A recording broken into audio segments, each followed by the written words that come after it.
Morning students आज आम पढ़ा डेटिंग ऑफ आर्कोलॉजिकल साइट्स आम पूर्व वीडियो डिटेल्स पढ़ी तार एपिग्राफी एंड न्यूमिस्मेटिक पढ़ी आ प्लस आम तार कौन पढ़ी कहले आम तार पढ़ी एक्सप्लोरेशन पढ़े एक्सकवेशन पढ़े ठीक अच्छे आमर एम सब डिटेल्स आम पढ़ी ठीक अच्छे बट आज आम पढ़ा dating of archaeological site okay जो मैंने भी यूजीसी नेट प्रिपरेशन हो भिडियोटी बहुत इंपोर्टेंट देख प्लस अदर एग्जाम भी बहुत हेल्पफुल हम भिडियोटी ओके चैप्टरटा जोटा डेटिंग ऑफ आर्कोलॉजी रही ठीक अच्छे आम देखा यहाँ गोटे माइंड मैप बनई जोटा हूँ डेटिंग ऑफ आर्कोलॉजिकल साइट गोटे माइंड मैप पूर्व यहाँ तो आम देखा यहाँ प्रथम देखले बुझेबनी बट टपिक भितर जापर ताक बस बुझेमी माइंड मैप को ठीक अच्छे आम भितर जा भितर गला साधारणतः कौन कहला साधारणतः आम जो डेटिंग ऑफ आर्कोलॉजी कहले एक्चुअली कौन बुझ डेटिंग ऑफ आर्कोलॉजी कहले dating of archaeology sites mean determining the age of artifact बुझे डिटर मतलब से कहना चाहिए यदि आम डेटिंग ऑफ आर्कोलॉजिकल साइट्स कहवा तो कौन एज ऑफ आर्टिफैक्ट को बुझाए माने कौन सी पुराना जिनस एक्सप्लोरेशन आम कहीं करती आर्कोलॉजिकल सोर्स आम केमी पाती एक्चुअली आम ताको एक्सकवेशन करती बट से एक्सकवेशन विषय विभिन्न प्रकार जिनस आम पाई था जमीक आम न्यूमिस्मेटिक पढ़ले ता कॉइन्स पाई था मडर जो रहा आम जो गरा कहूँ ओडिया ठीक गरा प्लस ता जो अर्नामेंट गुड़ा सब रहा से पाती जो आम कौन करती एक्सकवेशन करती बट से एक्सकवेशन जो बाहर जो गुड़ाक जो मटेरियल गुड़ा बाहर तार एज के आम केमी जाना से हूँ डेटिंग ऑफ आर्कोलॉजिकल ठीक अच्छे आउ कौन कौन देख स्ट्रक्चर एंड फोसिल्स में जानते ओके एंड कल्चर रिमेन्स ये सब गुड़ा को आम तार एज बताती एक्चुअली तार एज केते बोली ठीक अच्छे से हूँ डेटिंग ऑफ आर्कोलॉजिकल ठीक अच्छे आउ कौन अच्छे फाउंड ड्यूरिंग एक्सकवेशन कहते फाउंड एक्सकवेशन समय एक्सकवेशन जो खोलती आम विभिन्न प्रकार जिन को पाती आम से भितर से गोटे प्रकार कौन जिनस बाहर आम से एज बताती एक्चुअली यार एज केते है ये help historical and archaeologist understand the chronology of human history and culture development बुझे ना जो आम एक्सकवेशन कर जो विभिन्न प्रकार जिनस द्रव्य पाती से द्रव्यर एक्चुअली यूजेस कौन होता गोटे अनुमान आम करती कि नहीं कौन जिनस यूज माने कौन से जिनस यूज केमी करती प्लस से जिनसटा केते वर्ष पुराना से सब आम देखते प्लस ताकू आम अनुमान करके आम ह्यूमन हिस्ट्री बनाती बुझे यहाँ हूँ तार द मीनिंग ऑफ कौन the meaning of dating of archaeology तार कौन there are two main method actually dating of archaeology में दुईटी मेन मेथड रही एक्चुअली देखिए तुझे ऊपर माइंड मैपटा बुझे है जोटा ये कर देख यहाँ डेटिंग ऑफ आर्कोलॉजिकल साइट साधारण दुई प्रकार रही गोटे हूँ कौन रही गोटे हूँ रिलेटिव डेटिंग रही है आ गोटे हूँ अब्सोल्यूट डेटिंग रही दुई प्रकार साधारणतः रही आमर कौन कर आर्कोलॉजिकल सॉरी आम जो रही देखो dating of archaeological okay dating of archaeology simply दी भाग विभक्त कराई गोटे हूँ रिलेटिव डेटिंग आ गोटे हूँ अब्सोल्यूट डेटिंग साधारण जब डेटिंग रिलेटिव डेटिंग देखा से भितर कौन कौन सब मेथड आसुच्छी से भितर केतटा मेथड आसुच्छी जोरा कहूँ स्टेटियोग्राफी आसुच्छी गोटे मेथड आ गोटे आमर टाइपोलॉजी गोटे मेथड आसुच्छी आ गोटे क्रॉस डेटिंग आसुच्छी आ गोटे हूँ लॉ ऑफ सुपरपोजिशन ये हूँ सब गोटे गोटे कौन मेथड रही जोटा कि आम रिलेटिव डेटिंग रे भाग कराई एबे बोध बुझीपार न बट आम भितर टपिक भितर गला डिटेल्स बुझीपर यार कौन एक्चुअली रही है पूरा भिडियोटा लास्ट को देख तार कौन देख लॉ ऑफ सुपरपोजिशन रही है यहाँ हूँ यार रिलेटिव डेटिंग सब मेथड गुड़ा रहा है तापर हूँ एपटे देखिए कौन अब्सोल्यूट डेटिंग जो मेथड गुड़ा सब रही कौन कौन रही ना रेडियो कार्बन डेटिंग रही आ गोटे हूँ क्रोनोलॉजी रहा आ गोटे हूँ थर्मोलुमिनेसस रहा है आ गोटे हूँ पोटासियम आर्गन डेटिंग ये सब हूँ अब्सोल्यूट डेटिंग ये सब मेथड गुड़ा रहा है ये मेथड बाहर कर मीनिंग एक्चुअली कौन यार मीनिंग गुड़ाक ही से कौआ ना आम हूँ केमी जाना से जो द्रव्य गुड़ाक बाहर कर एक्सकवेशन करके जो सब जिन गुड़ा पाई आम कौन प्रेभियस लाइफ जो मैंने थे बुझल ତା ଜିନିଷପତ୍ର ଗୁଡ଼ା ଯେଉଁ ପାଇଛନ୍ତି ତାର ଆକ୍ଚୁଆଲି ଏଇଟା କେଉଁଥିପାଇଁ ୟୁଜ୍ କରାହେଇଥାଏ କେତେ ବର୍ଷର ବୋଲି ସେଇଟାକୁ ଜାଣିବା ପାଇଁ ଏସବୁ ମେଥଡ଼ ଗୁଡ଼ା ୟୁଜ୍ କରିଛନ୍ତି ଆଜିକାଲିକା ସାଇଣ୍ଟିଷ୍ଟ ମାନେ। ଆଉ କ'ଣ ରହିଲା ଗୋଟେ, ଆଉ ରହିଲା ଆମର ୟୁରାନିୟମ୍ ସିରିଜ୍ ଡେଟିଂ। ଇଏ ମଧ୍ୟ ଗୋଟେ ପ୍ରକାର ମେଥଡ଼ ରହିଲା ଯେଉଁଟାକି ଆମେ ଜାଣିପାରିବା। ବେସିକ୍ ଅଫ୍ ଡେଟିଂରେ ଦେଖିବା ଆମର ରହିଛି ଲୟର୍ ଅଫ୍ ସଏଲ୍ ରହିଛି, ଯେଉଁଟାକି ହେଉଛି ଷ୍ଟ୍ରାଟା ରହିଛି ହେଲା, ଆଉ ଆର୍ଟିଫିସିଆଲି କମ୍ପାରିଜନ୍ ରହିଛି, ଆଉ ଗୋଟେ ହେଉଛି ଅର୍ଗାନିକ୍ ରିମେନ୍ସ ରହିଛି, ଆଉ ଗୋଟେ ହେଉଛି ରେଡ଼ିଓ ଆକ୍ଟିଭିଟି ଦେଖିବା, ଆଉ ଗୋଟେ ହେଉଛି 3 ରିଙ୍ଗସ୍ ହେଲା। ଏସବୁ ହେଉଛି ବେସିକ୍ ଡେଟିଂସ୍ ରହିଛି। ତାପରେ କ'ଣ ଅଛି ଆମେ ଡିଟେଲ୍ ଦେଖିବା ହେଲା। এইটা গলা ଆମେ କ'ଣ କହୁଥିଲେ, ଆମେ ସେ ମାଇଣ୍ଡ ମ୍ୟାପ୍ରେ କ'ଣ ଦେଖୁଥିଲେ ନା ରିଲେଟିଭ୍ ଡେଟିଂ। ଦେଖ ଆଉ ଗୋଟେ କଥା କହିବି ୟା ପୂର୍ବରୁ, ମାଇଣ୍ଡ ମ୍ୟାପ୍ ହେଉଛି ବହୁତ ଇମ୍ପୋର୍ଟାଣ୍ଟ। ଯେଉଁମାନେ ବି ନୋଟ୍ ଧରିକି ବସ ସେମାନେ ନୋଟ୍ କର, ଯେଉଁମାନେ ବି କରନ ସେଗୁଡ଼ା ସେମାନେ ମଧ୍ୟ କର। ଆମେ ପଢ଼ିବା କ'ଣ ରିଲେଟିଭ୍ ଡେଟିଂ ମେଥଡ଼ କ'ଣ ଆକ୍ଚୁଆଲି। ରିଲେଟିଭ୍ ଡେଟିଂ ମେଥଡ଼ରେ କେତେ ଗୁଡ଼ା ମୁଁ କହିଲି କ'ଣ କହିଲି, ତାର ସବୁ ମେଥଡ଼ ଗୁଡ଼ା କେତେ ଗୁଡ଼ା ରହିଛି ମୁଁ ଦେଖୁଛି ଆଉଥରେ ଏଇଠି। ଦେଖ ଏଇଟା ହେଉଛି ଆମର ଡେଟିଂ ମେଥଡ଼ ହେଲା। ଡେଟିଂ ବୋଲି ରିଲେଟିଭ୍ ମେଥଡ଼ ଅଛି, ତାର ହେଉଛି ଏଇଗୁଡ଼ା ସବୁ ମେଥଡ଼ ଗୁଡ଼ା ହେଲା। ଏଇଟା ମଧ୍ୟ ପଢ଼ିବା। এটা হচ্ছে relative dating method. Relative dating মেথডରେ କେତେଟା ସବ୍ କ'ଣ ରହିଛି, ସବ୍ ରିଲେଟେଡ୍ ଡେଟିଂ ରହିଛି। ଗୋଟେ ହେଉଛି ଷ୍ଟ୍ରାଟିଗ୍ରାଫି ହେଲା। ଷ୍ଟ୍ରାଟିଗ୍ରାଫି ମିନିଂ କ'ଣ, ଷ୍ଟ୍ରାଟିଗ୍ରାଫି ମିନିଂ ଓଡ଼ିଆରେ ମୁଁ ଲେଖିଦେଇଛି ଯେଉଁଟାକି ସୁବିଧା ହେବ ପଢ଼ିବା ପାଇଁ, ସେଥିପାଇଁ ଲେଖିଦେଇଛି ଓଡ଼ିଆରେ। ଓକେ, ଷ୍ଟ୍ରାଟିଗ୍ରାଫି ମତଲବ ହେଉଛି ସ୍ତର ବିଜ୍ଞାନ। ସ୍ତର ବିଜ୍ଞାନ ଯଦି ଆମେ ବିସ୍ତୃତ ହିସାବ ଦେଖିବା, ସ୍ତର ବିଜ୍ଞାନ ଆକ୍ଚୁଆଲି କ'ଣ, সেটা হচ্ছে এইটা କ'ଣ ନା ସ୍ତର ବିଜ୍ଞାନ ହେଉଛି ପୁରାତତ୍ତ୍ୱ ଭୂବିଜ୍ଞାନର ଗୁରୁତ୍ୱପୂର୍ଣ୍ଣ ପ୍ରଣାଳୀ, ଯାହା ମାଟିର ସ୍ତର ଅଧ୍ୟୟନ କରି ସେମାନଙ୍କର ବୟସ ଓ କ୍ରମ ନିର୍ଣ୍ଣୟ କରେ। ଏହା ରିଲେଟିଭ୍ ଡେଟିଂ ମେଥଡ଼ ଭିତରେ ପଡ଼େ, ଅର୍ଥାତ୍ ଏହା ସଠିକ୍ ବର୍ଷ ନୁହେଁ, କିନ୍ତୁ କେଉଁଠି ପୁରୁଣା କେଉଁଟା ନୂଆ ତାହା କହେ। ଦେଖ ସ୍ତର ବିଜ୍ଞାନ ଏମିତି ଗୋଟେ ଜିନିଷ ଯେଉଁଟାକି ସେ ଗୋଟେ ଆମେ ଯେଉଁଟା ଖୋଳୁଛନ୍ତି। ଓକେ, ଗୋଟେ ମାଟି ଆମେ ଖୋଳୁଛନ୍ତି, ମନେକର 5 ଫୁଟର ତାକୁ ମାଟିଟା ଖୋଳୁଛନ୍ତି। 5 ଫୁଟ କ'ଣ କହୁଥିଲେ, ଆମେ ଯେଉଁ ଗୋଟେ ମାଟି ଆମେ ଖୋଳୁଛନ୍ତି।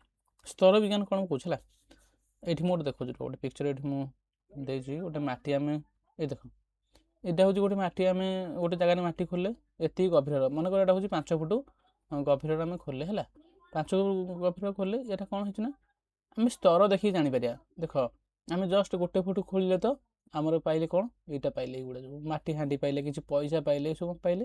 ଏଇଟାକୁ ଆମେ ସାଧାରଣତଃ କ'ଣ କହିବା, ଲେୟର୍ 1 କହିବା, ଗୋଟେ ବୁଝିବା ପାଇଁ। ଓକେ, ଆଉ ପୁଣି କ'ଣ ସେକେଣ୍ଡ ଲେୟର୍ ଯେତେବେଳେ ଆମେ ଆଉ 1 ଫୁଟ ଖୋଲିଲେ ତାହେଲେ ପାଇଲେ ଏଇଟା କ'ଣ, ଛୁରୀ ପାଇଲେ, କିଛି ହାଡ଼ ପାଇଲେ, ଏସବୁ ପାଇଲେ।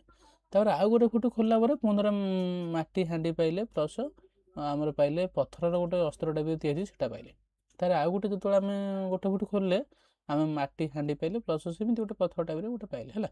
ତାହେଲେ ଏଇଟା କ'ଣ, ଏଇଟା ଲେୟର୍। ଆମେ ଏଠି କ'ଣ ଜାଣିପାରିବା, ଏଇଟାରେ ଯେଉଁ ଷ୍ଟ୍ରାଟିଗ୍ରାଫି ରହିଲା, ଯେଉଁ କହିଲେ ଏବେ ଷ୍ଟ୍ରାଟିଗ୍ରାଫି, ସେଟା କ'ଣ ଜାଣିବା ଆମେ ନା ମାଟିର ଲେୟର୍ ଦେଖିକି ଆମେ ସେ ଜିନିଷର କେଉଁଟା ନୂଆ କେଉଁଟା ପୁରୁଣା ଜାଣିବା। ତାହେଲେ ଗୋଟେ ଅନୁମାନ କର, ଏ ଯେଉଁ ଲେୟର୍ ଆମର ହେଇଛି, ଯେଉଁ 4ଟା ଲେୟର୍ ହେଇଛି, 4ଟା ଲେୟର୍ ଭିତରୁ କେଉଁଟା ପୁରୁଣା ଆଉ କେଉଁଟା ନୂଆ ଆମେ କେମିତି ଜାଣିବା। ଯେଉଁଟା ଉପରେ ଅଛି ସେଇଟା ଆମେ ସାଧାରଣତଃ ନୂଆ ଜାଣିବା, ଆଉ ଯେଉଁଟା ସଭା ତଳେ ଅଛି ସେଇଟା ସବୁଠୁ ପୁରୁଣା ଅଛି ବୋଲି ଆମେ ଜାଣିବା। ବୁଝୁଛୁ ନା ନାହିଁ।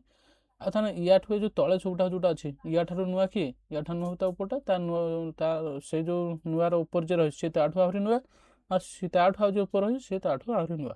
এইটা হচ্ছে ଷ୍ଟ୍ରାଟିଗ୍ରାଫି। ଏଇଟା ଗୋଟେ ଅନୁମାନ, କିନ୍ତୁ ଏ ପ୍ରକୃତ ବୟସ କେବେ କହିପାରିବନି ଯେ ମୁଁ ଏଇ ବୟସରେ ମାନେ ଏଇ ବୟସରେ ହିଁ ଏଇଟା ତିଆରି ହେଇଛି ଏ ଜିନିଷଟା, ସେମିତି କିଛି ନୁହେଁ। ବଟ୍ ଏଇଟା ଗୋଟେ ଅନୁମାନିକ ଯେ ଇଏ ପୁରୁଣା କି ନୂଆ। এইটা ହେଉଛି ଷ୍ଟ୍ରାଟିଗ୍ରାଫି ଜେନେରାଲି ହିସାବରେ ଯଦି ଆମେ ଦେଖିବା ହେଲା। ତାପରେ ଆମେ ସେଠି ଯିବା ଷ୍ଟ୍ରାଟିଗ୍ରାଫି ଯେଉଁ ସ୍ତର ବିଜ୍ଞାନ, ଏଇଟା ହେଉଛି ଆକ୍ଚୁଆଲି ସ୍ତର ବିଜ୍ଞାନ। ବୁଝିପାରିଲ ତ ସ୍ତର ବିଜ୍ଞାନର ମୂଳ ସିଦ୍ଧାନ୍ତ କ'ଣ ରହି ସବୁ ଡିଟେଲ୍ ଦେଖିବା। ଏହା ହେଉଛି ଲ ଅଫ୍ ସୁପରପୋଜିସନ୍ ଉପରେ ଆଧାରିତ ହେଇଥାଏ। ଏଇଟା ଆମର ଯେଉଁ ରହିଲା ଷ୍ଟ୍ରାଟିଗ୍ରାଫିଟା, ଯାହାକି ନିକୋଲାସ୍ ଷ୍ଟେନୋ ପ୍ରସ୍ତାବ କରିଥିଲେ। ମାନେ ଏଇ ଯେଉଁ ସିଷ୍ଟମ୍ଟା କିଏ କହିଥିଲେ ନା ନିକୋଲାସ୍ ଷ୍ଟେନୋ କହିଥିଲେ। ଯେଉଁମାନେ ନୋଟ୍ କରିବ ହେଲା, ନିକୋଲାସ୍ ଷ୍ଟେନୋ ଏଇଟା କହିଥିଲେ ହେଲା। ତାର କ'ଣ ୟାର ସିଦ୍ଧାନ୍ତ ସବୁ କ'ଣ ରହିଛି ନା ଅସ୍ପୃଶ୍ୟ ସ୍ତରରେ ହେଲା, ତଳ ସ୍ତର ସବୁଠାରୁ, ଦେଖ ମୁଁ ଏବେ କହୁଥିଲି ନା ତଳ ସ୍ତର ଯେଉଁ ରହିଲା ସେ ସବୁଠୁ ପୁରୁଣା ରହିଲା, ଉପର ସ୍ତର ଯେଉଁ ରହିଲା ସେ ସବୁଠୁ ନୂଆଟା। ଯଦି କେଉଁଟା ଆମେ ସବୁଠାରୁ ଉପର ସ୍ତରରେ ପାଉଛନ୍ତି ସେଇଟା ନୂଆ, ଯେଉଁଟା ସବୁଠାରୁ ତଳେ ପାଉଛନ୍ତି ସେ ସବୁଠୁ ପୁରୁଣା। ଏଇଟା ହିଁ ତାର ଷ୍ଟ୍ରାଟିଗ୍ରାଫି। ଅର୍ଥାତ୍ ଯେତେ ଗଭୀର ଯିବା ସେତେ ପୁରୁଣା ସାମଗ୍ରୀ ମିଳିବ। ୟାର ଅର୍ଥ ହେଉଛି ସିମ୍ପଲି, ବହୁତ ସିମ୍ପଲି ହେଲା। ପୁରାତନ ତତ୍ତ୍ୱର ଖନନ ପ୍ରୟୋଗ, ଖନନ ଏକ୍ସକାଭେସନ୍ ସମୟରେ ପୁରାତନ ତତ୍ତ୍ୱବିଧି ସ୍ତରକୁ ଏକା କରି ଖୋଳନ୍ତି ହେଲା। ଉଦାହରଣ, ଉପର ସ୍ତରରେ ନୂଆ ମାଟିର ଭାଡ଼ା ଏବଂ ମଧ୍ୟ ସ୍ତରରେ ପାଥର ଯନ୍ତ୍ର ରହିଛି। ପଥର ଯନ୍ତ୍ର ଗୁଡ଼ା ସବୁ ରହିଥାଏ। ତଳ ସ୍ତରରେ ରହିଛି ପ୍ରାଚୀନ ଅବଶେଷ ଗୁଡ଼ାକ, ସେମାନେ ମଧ୍ୟ ସବୁ ଏକ୍ସକାଭେସନ୍ କରିକି ୟାର ସବୁ ଡିଟେଲ୍ ସେମାନେ ପାଇଛନ୍ତି ହେଲା। ଏହା ଆଧାର ସେମାନେ ସମୟ କ୍ରମ ତିଆରି କରନ୍ତି ହେଲା। ଭାରତର ମଧ୍ୟ କେତେଟା ଆମର ପ୍ରମୁଖ ଉଦାହରଣ ମଧ୍ୟ ଆମେ ଦେଖି ପାଆନ୍ତି, ଯେଉଁମାନେ ସବୁ ଯେତେବେଳେ ସାଇଣ୍ଟିଷ୍ଟ ମାନେ ଆମ ଯେଉଁ ଆର୍କିଓଲୋଜିକାଲ ମାନେ ଯେତେବେଳେ ଆମେ କ'ଣ କରନ୍ତି ଯେଉଁ ଏକ୍ସକାଭେସନ୍ କରନ୍ତି ସେ ସମୟରେ ମଧ୍ୟ କିଛି ଆମେ ପାଇଛନ୍ତି, ମାନେ ସଭ୍ୟତା କିଛି ଆମେ ପାଇଛନ୍ତି ସେ ସମୟରେ। ଗୋଟେ ହେଉଛି ଆମର ହରପ୍ପା ସଭ୍ୟତା ଅଛି, ଆଉ ଗୋଟେ ମହେଞ୍ଜୋଦାରୋ ଅଛି, ଆଉ ଗୋଟେ ହେଉଛି କାଲିବଙ୍ଗନ ଅଛି ହେଲା। ଏଇଟା ସିମ୍ପଲି ତିନୋଟି ଆମେ ପାଇଥିଲେ ଜେନେରାଲି ହେଲା, କହିବାକୁ ନାହିଁ। ୟାର ତ ଆହୁରି ବହୁତ କିଛି ଆମେ ପାଇଛନ୍ତି, ସେଇ ଭିତରେ ମଧ୍ୟ ବିଭିନ୍ନ ପ୍ରକାର ପାଇଛନ୍ତି। ହରପ୍ପା ସଭ୍ୟତା କେମିତି ମାନେ ଡିସ୍କଭର କରାହେଇଛି ସେସବୁ ଡିଟେଲ୍ସ ଆମେ ପାଇଛନ୍ତି ହେଲା। ବଟ୍ ଜେନେରାଲି ଏଇଟା କିଛିଟା ଉଦାହରଣ ଆମେ ଦେଖିଲେ ଷ୍ଟ୍ରାଟିଗ୍ରାଫିର ହେଲା। ଏହି ସ୍ଥାନ ଗୁଡ଼ିକର ତଳ ସ୍ତରରେ ପ୍ରାରମ୍ଭିକ ସଭ୍ୟତାର ଚିହ୍ନ ମିଳିଥିଲା ଓ ଉପର ସ୍ତରରେ ପରବର୍ତ୍ତୀ ଉନ୍ନତି ଦେଖାଯାଇଥିଲା ବୋଲି କୁହାଯାଇଛି ହେଲା। ବୁଝାବୁଝି ତା ସ୍ତର ବିଜ୍ଞାନ କିଛି ଗୁରୁତ୍ୱପୂର୍ଣ୍ଣ ଜିନିଷ ଗୁଡ଼ା ଦେଖିବା। ସ୍ତର ବିଜ୍ଞାନ ଆକ୍ଚୁଆଲି ଐତିହାସିକ ସମୟକ୍ରମେ ଐତିହାସିକ ମାନେ କ'ଣ ସମୟ କ୍ରମ ଅନୁସାରେ ହିଁ ଆକୁ ନିର୍ଣ୍ଣୟ କରିଥାନ୍ତି। ତାପରେ ସେখানে କ'ଣ ସଭ୍ୟତାର ବିକାଶ ବୁଝିବା ସହାୟକ ହେଇଥାଏ। ବୁଝୁଛି ତାହେଲେ କ'ଣ ସଂସ୍କୃତ ପରିବର୍ତ୍ତନ ଜାଣିବା ସହଜ ହେଇଥାଏ। ଖନନ କାର୍ଯ୍ୟକୁ ବୈଜ୍ଞାନିକ ଆଧାର ଦେଇଥାଏ। ଏସବୁ ହେଉଛି ତାର କିଛି ପଜିଟିଭ୍ ଜିନିଷ। ଆମେ ତାର ଯେଉଁ ଜିନିଷ ଗୁଡ଼ିକ ଆମେ ପାଆନ୍ତି ତାକୁ ଜାଣିବା ଆହୁରି ଏଠି ସହଜ ହେଇଥାଏ। ଏଇଟା ହେଉଛି ସ୍ତର ବିଜ୍ଞାନର ଗୁରୁତ୍ୱ। ବୁଝୁଛି ତୁମେ କ'ଣ କହିବାକୁ ଚାହୁଁଛି? ଏଇଟା ସିମ୍ପଲି ବୁଝିପାରିବ ଯଦି ତାହେଲେ ବହୁତ ତୁମକୁ ଇଜି ହେବ ହେଲା, କେମିତି କ'ଣ ଲେୟର ସିଷ୍ଟମ୍ ମାନେ ଷ୍ଟ୍ରାଟିଗ୍ରାଫି କ'ଣ। ତାର କ'ଣ ହେଉଛି base on the law of superposition, lower are older and ଉପର ଆର ୟଙ୍ଗର। ସେଟା ଓଡ଼ିଆ ଲେଖିଛି, ଏଇଟା ହେଉଛି ଇଂଲିଶରେ ଲେଖିଦେଇଛି। ଓକେ, ଇଂଲିଶ ଯେଉଁମାନେ ବି ନୋଟ୍ କରିବେ ଇଂଲିଶ କର, ଓଡ଼ିଆ ନୋଟ୍ କରିବା ଯଦି ଓଡ଼ିଆ ନୋଟ୍ କର, କିଛି ଅସୁବିଧା ନାହିଁ। ବଟ୍ ଆମେ ତାର କ'ଣ କ୍ରୋନୋଲୋଜି ଆମେ ବୁଝିବା ଦରକାର ଠିକ୍ ହେଲା। ତାର କ'ଣ ଦେଇଛି, ଏଇଟା ହେଉଛି ଆମେ ଦେଇଛି ଟାଇପୋଲୋଜି। ଟାଇପୋଲୋଜି ଆକ୍ଚୁଆଲି କ'ଣ ଗୋଟେ ହେଲା, ଦେଖ ସାଧାରଣତଃ ଗୋଟେ ହେଉଛି ଷ୍ଟ୍ରାଟିଗ୍ରାଫି ହେଲା, ମାନେ ମାଇଣ୍ଡ ମ୍ୟାପ୍ ଅନୁସାରେ ହିଁ ତୁମେ ଅନୁମାନ କରିବ ହେଲା।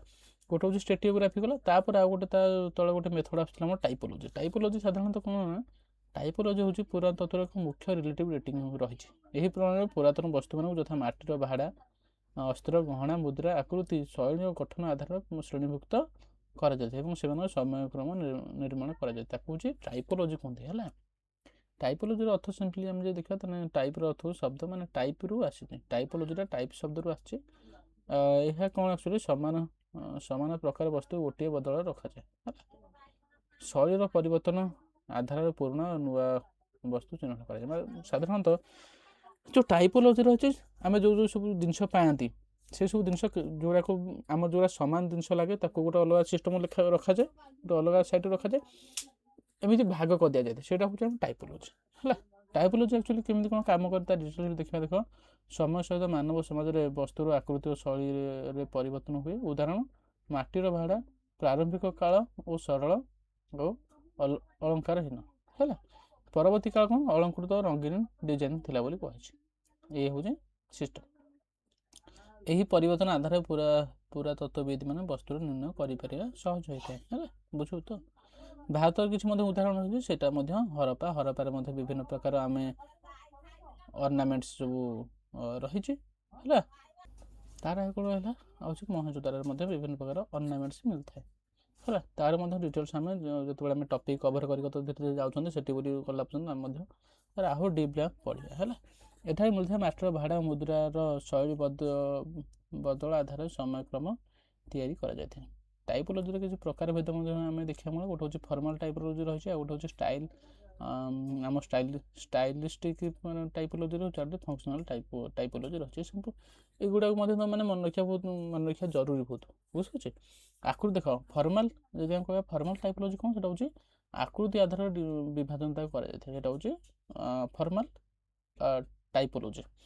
ଆଉ ଷ୍ଟାଇଲିଷ୍ଟିକ୍ ଟାଇପୋଲୋଜି ଯେଉଁଟା ଶୈଳୀ ଯେଉଁ ଜିନିଷ ଗୁଡ଼ା ସବୁ ଟିକେ ଶୈଳୀ ହିସାବରେ ମାନେ ଷ୍ଟାଇଲିସ୍ ହେଇଛି ତାକୁ ଆମେ ଷ୍ଟାଇଲିଷ୍ଟିକ୍ ଟାଇପୋଲୋଜି କୁହନ୍ତି। ଆଉ ଯେଉଁଟାକୁ ଫଙ୍କସନାଲ୍ ବା ଡେଲି ବ୍ୟବହାର ଯେଉଁମାନେ କରନ୍ତି ବ୍ୟବହାରିକ ଆଧାର ଯେଉଁଟା ହେଇଛି ସେଗୁଡ଼ାକ ଆମେ ଫଙ୍କସନାଲ୍ ଟାଇପୋଲୋଜି କୁହନ୍ତି। ଏସବୁ ବିଭିନ୍ନ ପ୍ରକାର ଟାଇପୋଲୋଜି ହେଲା।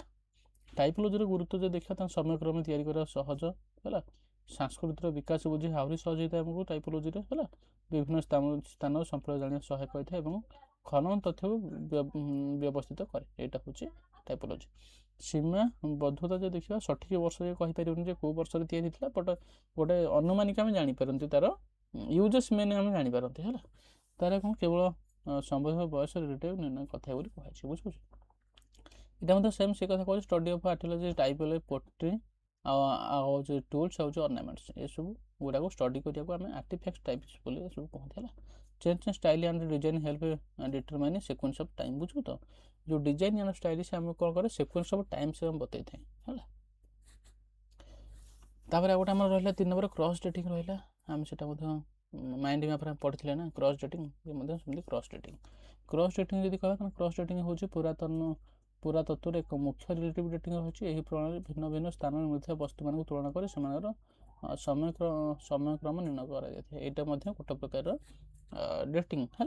क्रॉस डेटिंग अर्थ यदि क्रॉस अर्थ हूँ परस्पर और डेटिंग अर्थ हूँ बयस बुझुची गोटे स्थान वस्तु को अन्य स्थान वस्तु तुलना कर माने देख हरप्पा सभ्यतार है हरप्पा सभ्यता समय से देख केतटा जगह से समय था गोटे हूँ मोहेंजोदारो गोटे हूँ हरप्पा सेम बोधहुए आम जब कह बोधहुए तो नुह जदि आम कह गोटे टाइम से राइज होते तो गोटे टाइम राइज होता आम किसी जिनस देख हरप्पार आम किसी जिनस पाई है सेम जिनस पाई था कौटी पाई मोहेंजोदारो ताना यहाँ हूँ गोटे प्रकार आम कौन करते तुलनात्मक करते ना तुलना जब आम जापर मोहेंजोदारो बयस अनुमान चाह ये हूँ हरप्पार बयस सी है यहाँ हूँ गोटे तुलनात्मक बयस निर्णय करने क्रॉस डेटिंग बोलिया कहुए है। यहाँ गोटे प्रकार मेथड आम कहीपर ये किपर कम कर देख स्थान ए मिलता भाड़ी बाटा को स्थान बी सहित सामान कर बुझु तो कथा ओडिया लिखिदी समस्त मो अनुमान समस्त बुझीपारे ओके भिडियो लंग लंग रही जापे बट डिटेल्स से एक्सप्लेन करवा ओके कौन हूँ तेरे धारण कराए दुईट स्थान एक समय बोली आम अनुमान करें कि दुईट सभ्यता मध्य वाणिज्य सांस्कृतिक संपर्क थी बोली जापर बुझे तो भारतर उदाहरण स्वरूप देख कौन कह देख कहते हरप्पा हूँ मोहेंजोदारो ये सब हूँ आम भारतर गोटे प्रकार उदाहरण स्वरूप कारण हरप्पार जो जिन पाई पाँच मनकर जो से जिनसा मोहेंजोदारो पाइबा तेल आम अनुमान कौन हम तेज दुईट देश कौन चलता वाणिज्य चलता कि दुईट देश निज निज भितर कारबार करुले से तो हरप्पार जो जिन मिली से मोहेंजोदारो मिली मोहेंजोदारो जो जिन मिली से हरप्पार मिली यहाँ हूँ क्रॉस डेटिंग सिस्टम है।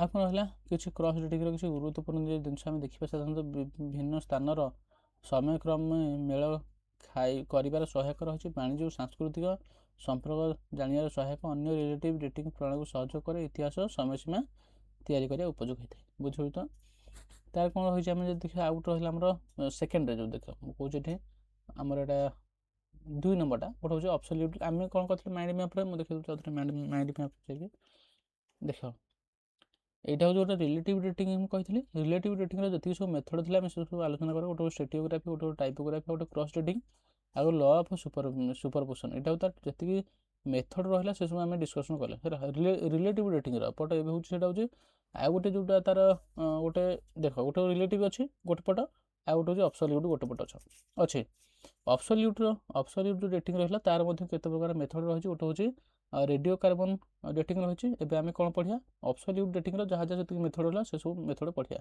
कारण आम भी सब सादे रिलेटिव डेटिंग मेथड गुड़ा ये आम देखिए आम जो रहा सेकेंड फेज रहा से सेकेंड फेज है सेकेंड फेज आम हूँ यहाँ हूँ आम अब्सोल्यूट डेटिंग मेथड गुड़ा पढ़े आउ हूँ absolute dating given the actual age in year देख आम जो प्रथम जो आम डेटिंग पढ़ुले रिलेटिव डेटिंग से प्रकृतर बयस के कहीपर बुझे ना से गोटे प्रकार तुलनात्मक माने तुलना से कर गोटे अनुमानिक से बयस कहीपर किंतु अब्सोल्यूट डेटिंग जो रहा ये हूँ प्रॉपर ईयर कहीपर कौ वर्ष कौन होता है डेटिंग कहीपर बुझे तो ये कौन है रेडियो कार्बन डेटिंग रहा गोटे हूँ आम रेडियो कार्बन 14 डेटिंग है यहाँ देखिए कौन एक्चुअली रेडियो कार्बन डेटिंग हूँ पुरातन गुरुत्वपूर्ण मेथड जहाँद्वारा जीवजात अर्गान्स वस्तु मान सठिक बयस निर्णय करता है बुझे कौन कहले रेडियोग्राफी हूँ गोटे प्रकार कौन मेथड रही जहाँकि से प्रकृत बयस कहीपर पुरातन जुगरे आम जहाँ भी गोटे जिन देखुं मनकर गोटे कंकाल देखले गोटे हाड़ देखले से केते बयसर बोली से कहीदेव यहाँ हूँ रेडियो कार्बन डेटिंग है।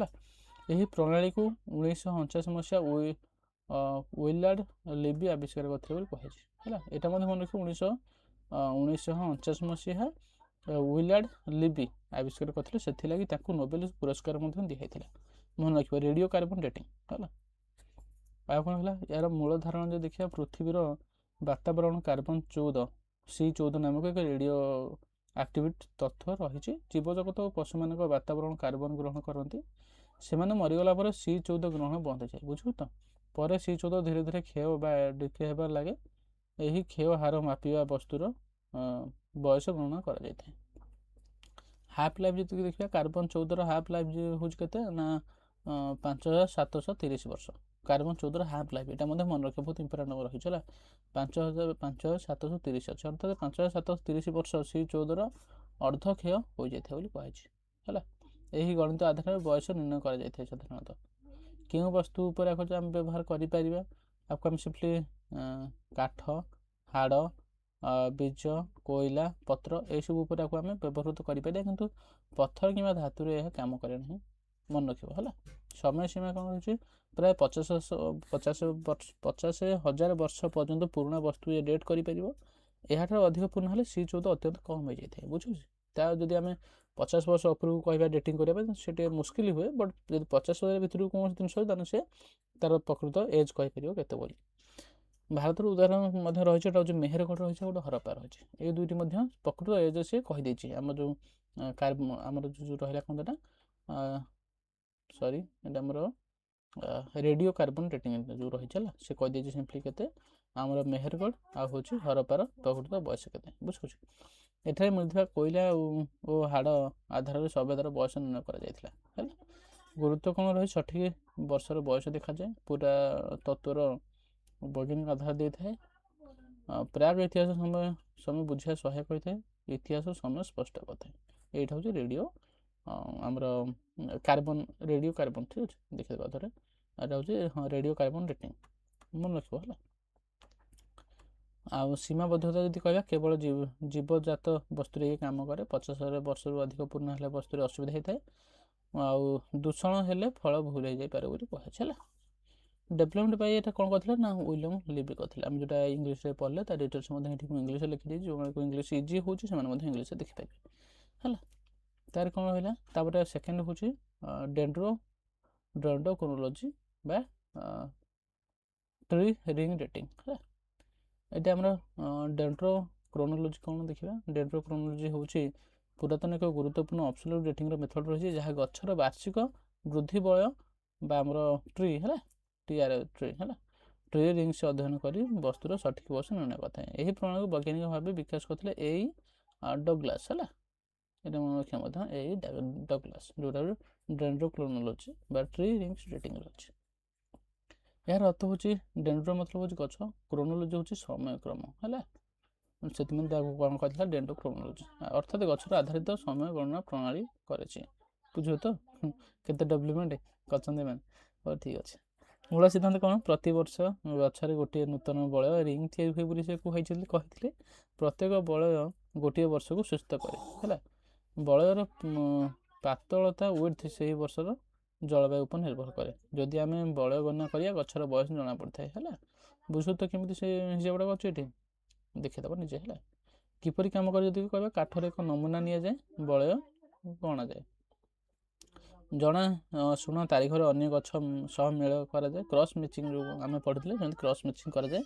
ସଠିକ୍ ବର୍ଷ ନିର୍ଣ୍ଣୟ କରାଯାଇଥାଏ ସେହି ଅନୁସାରେ ହେଲା। କେଉଁ ବସ୍ତୁରେ ଏହା ବ୍ୟବହାର କରିବା ଯଦି କହିବା, ତାହେଲେ ପୁରୁଣା କାଠ ଉପରେ କରାଯିବ। ଘର ଓ ମନ୍ଦିର କାଠ ଦ୍ୱାରା କରାଯାଇପାରିବ। ପ୍ରାଚୀନ ନୌକାରେ କରାଯାଇଥାଏ। କାଠର ସାମଗ୍ରୀର କରାଯାଇଥାଏ। ପଥର, ଧାତୁ ଓ ହାଡ଼ରେ ଏହା କାମ କରିବ ନାହିଁ, ଏଇଟା ମଧ୍ୟ ମନେ ରଖିବ। ଗୁରୁତ୍ୱପୂର୍ଣ୍ଣ ଜିନିଷ ଗୁଡ଼ା ହେଉଛି କ'ଣ? ସଠିକ୍ ବର୍ଷ ପର୍ଯ୍ୟନ୍ତ ତାରିଖ ଦେଇପାରେ। ଜଳବାୟୁ ଇତିହାସ ଜାଣିବାରେ ସହାୟକ ହୋଇଥାଏ। ରେଡ଼ିଓ କାର୍ବନ ଡେଟିଂ ସଠିକତା ପରୀକ୍ଷାରେ ସହାୟକ ହୋଇଥାଏ। ପୁରାତତ୍ତ୍ୱର ଅତ୍ୟନ୍ତ ବିଶ୍ୱସନୀୟତା ହୋଇଥାଏ। ସୀମାବଦ୍ଧତା ଦେଖିବା, କେବଳ କାଠରେ ବ୍ୟବହୃତ ସମସ୍ତ ଅଞ୍ଚଳରେ ଗଛ ବଳୟ ସ୍ପଷ୍ଟ ନ ଥାଇପାରେ।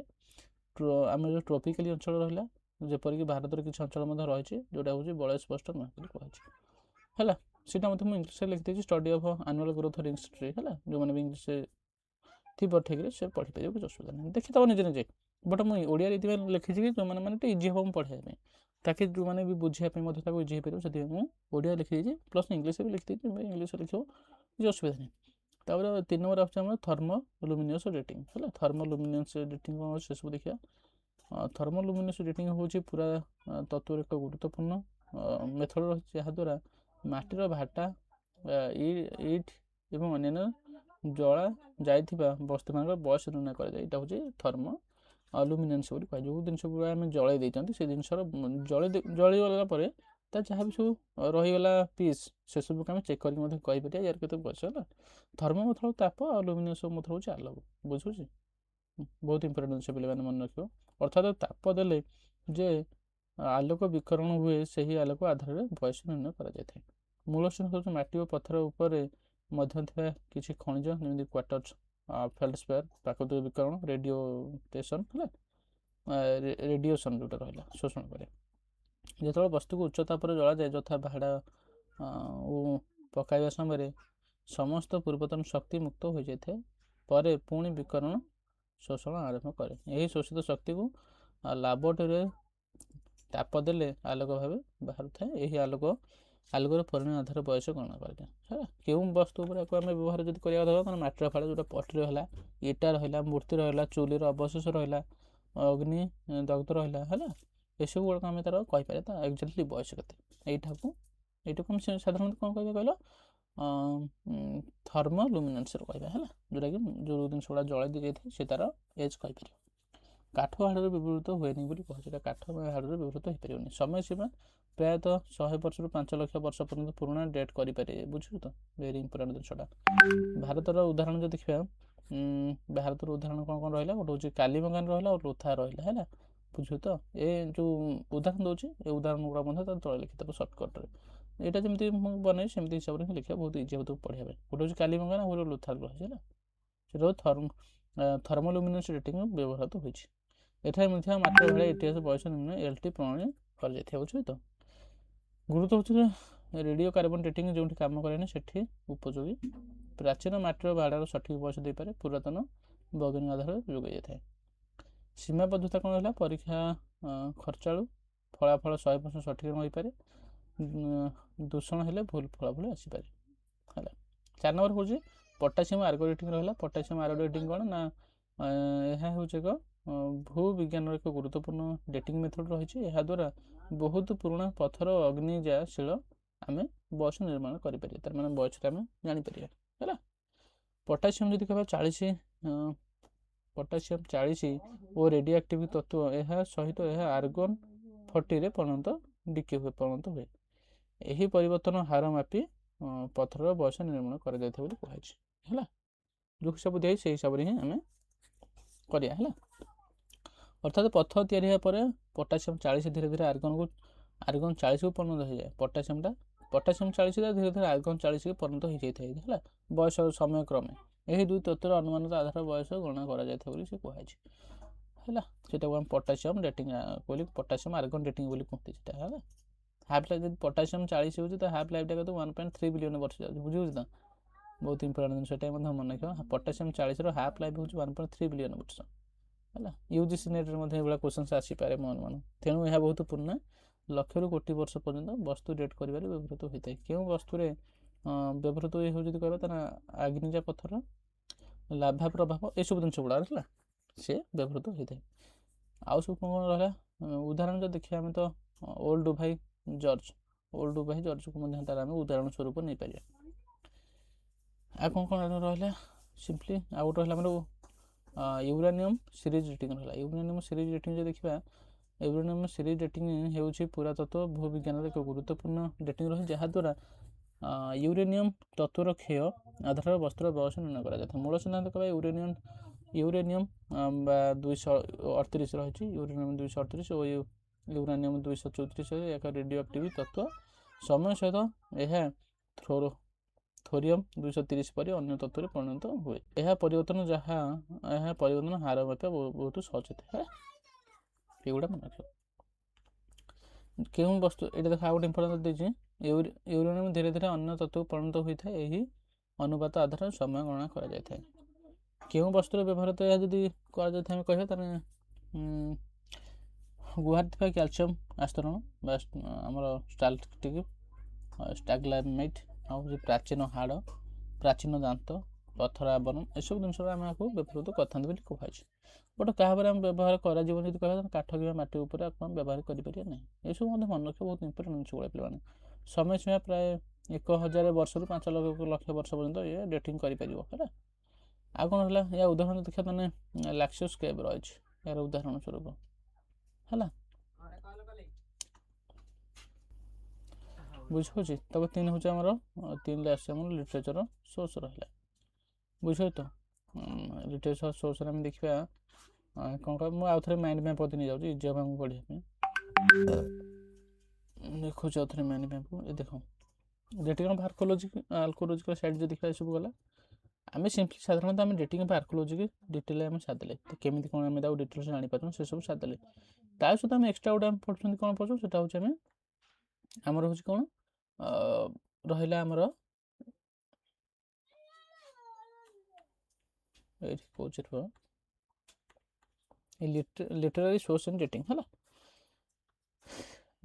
ପଢ଼ିଲେ ଆମେ ଗୋଟେ ପଢ଼ିଲେ ସେଟା ତାପରେ ଏବେ ଆମେ ପଢ଼ିବା লিটারারি সোর্স এন্ড ডেটিଂରେ ୟାର କ'ଣ ରହିଛି ପ୍ରମୁଖ ଜିନିଷ লিটারারি সোর্ସର ଡେଟିଂ କ'ଣ ପ୍ରମୁଖ ଜିନିଷ ରହିଛି ସେଟା ପଢ଼ିବା।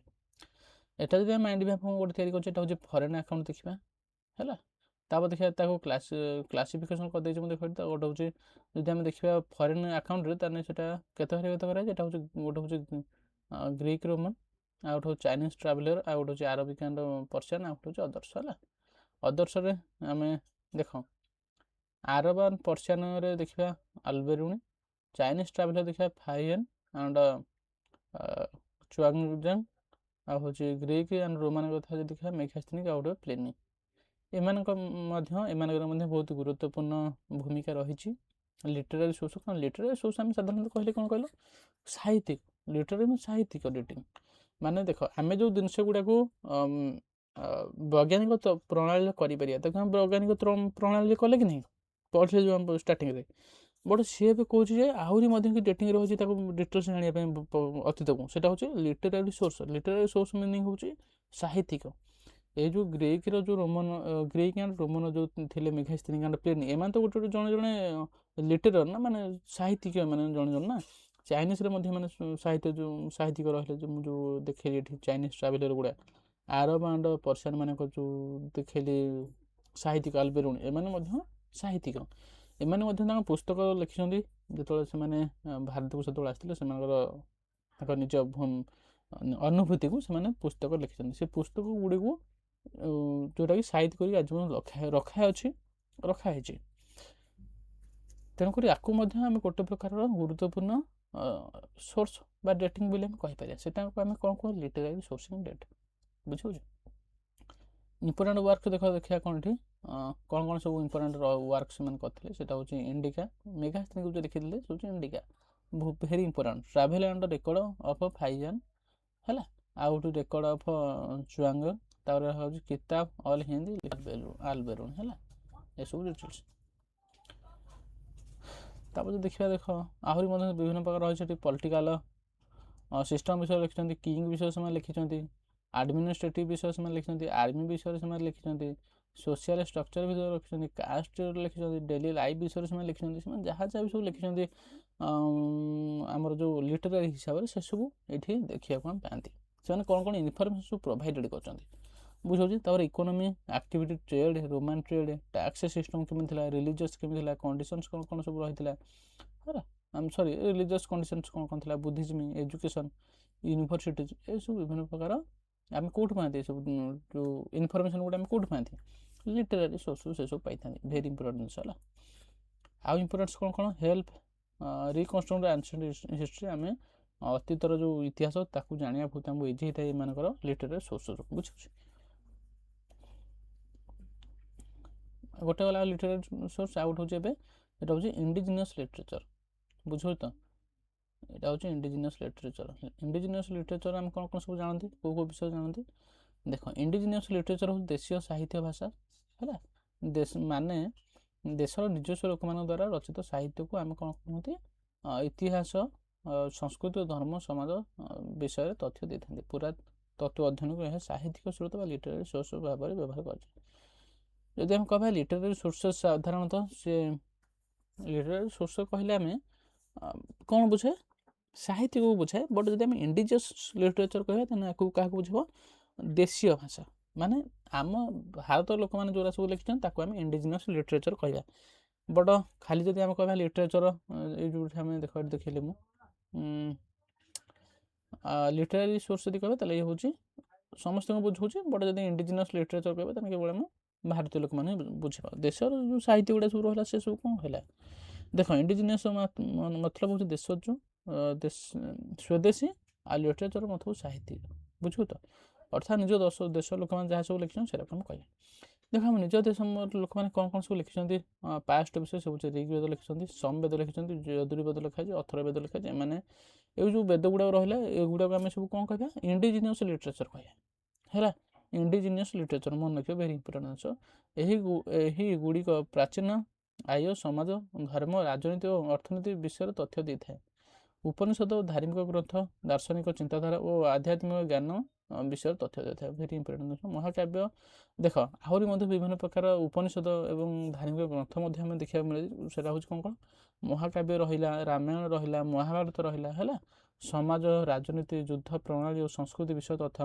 आम पाई था सब बुक गुड़ाक सब लिटरेचर गुड़ाक बहुत इंपोर्टेंट जिन सब रही पुराण रही जोटा त्रिपिटक देख बौद्ध जैन साहित्य आम त्रिपिटक पाइबा हूँ अंकस पाइबा ये सब कौन ये सब हूँ पुराण गुड़ा सब बुझुची मौर्य और परवर्ती समय इतिहास विषय तथ्य एम सब दे था पुरातन तत्व देखा ऐतिहासिक समयक्रम निर्माण सहायक समाज और संस्कृति विषय तथ्य मिले राजवंश और घटना विषय तथ्य मिलता है जो लिटरेचर सोर्स गुड़ा है आ कौन अच्छे सब वेदस अच्छी पुराणस अच्छी एपिक्स लाइक रामायण महाभारत सब पढ़ले आउे आहरी कौन इंपोर्टेंट जिन रहा गोटे फरेन आकाउंट्स माने कौन आम लिटरेचर देखा है फरेन आकाउंट्स हूँ जोटा हूँ विदेशी मैंने लिखी से फरेन आकाउंट्स बोली कहता जमी अर्थनीति धर्म विषय लिखिं प्राचीन भारत राजनीति विषय लिखिं से समय समाज किपर था से सब लिखिं बुझे या कौन कह फरेन आकाउंट्स कहवा विदेशी वृत्तांत कह विदेशी वृत्तांत मारे सिंपली कौन लिखिं देख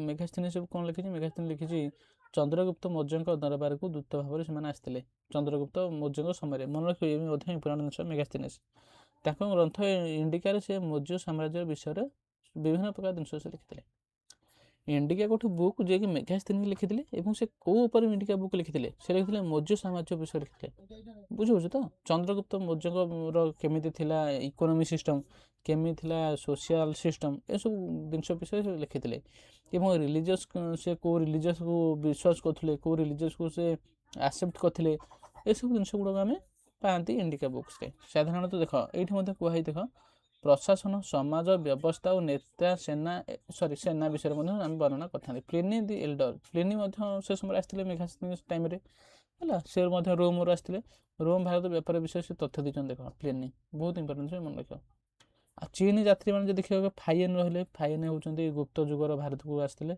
मन रख गुप्त जुग समय भारत को किए आसते फाइएन आसते से हूँ चीन दार्शनिक बौद्ध धर्म और समाज विषय तथ्य से देते जुआंग जंग जो देखा सी हूँ हर्षवर्धन समय आसते जुआंग जंग हर्षवर्धन समय आसते शिक्षा नालंदा विषय से कहते जुआंग जंग है नालंदा विश्वविद्यालय प्रशासनिक विषय विस्तृत से वर्णना कर आरब पर्शियन लेखक मैंने आसते से हूँ अल्बेरुनी ग्रंथ किताब ऑल हिंदी से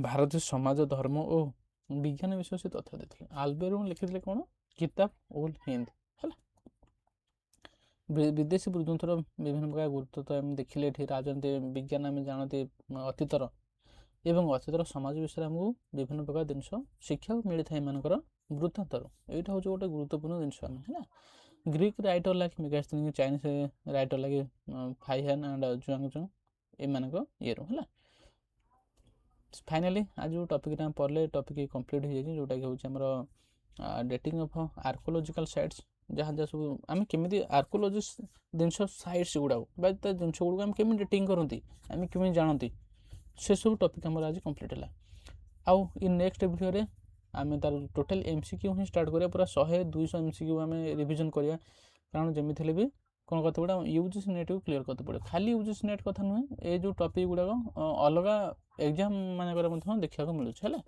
समस्ते सब जो नोट गुड़ा मुझे पीडीएफ बन सब नोट समस्ते कर दियो आ जो पीडीएफ दरकार ताने आम व्हाट्सएप ग्रुप रे जॉइन हम है ମୁଁ ହ୍ୱାଟ୍ସଆପ୍ ଗ୍ରୁପ୍ ଲିଙ୍କ୍ ଦେଇଦେବି ଡେସ୍କ୍ରିପ୍ସନ୍ରେ, ଯେଉଁମାନେ ଜଏନ୍ ହେବାକୁ ଚାହିଁବ ସେମାନେ ଜଏନ୍ ହେଇପାରିବ।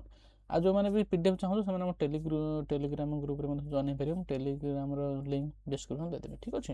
ଯେଉଁମାନେ ବି ନୂଆ ଅଛ ଭିଡ଼ିଓ ଆମ ଯେଉଁ ଚ୍ୟାନେଲକୁ ସବସ୍କ୍ରାଇବ୍ କର। ଥ୍ୟାଙ୍କ ୟୁ ପିଲାମାନେ।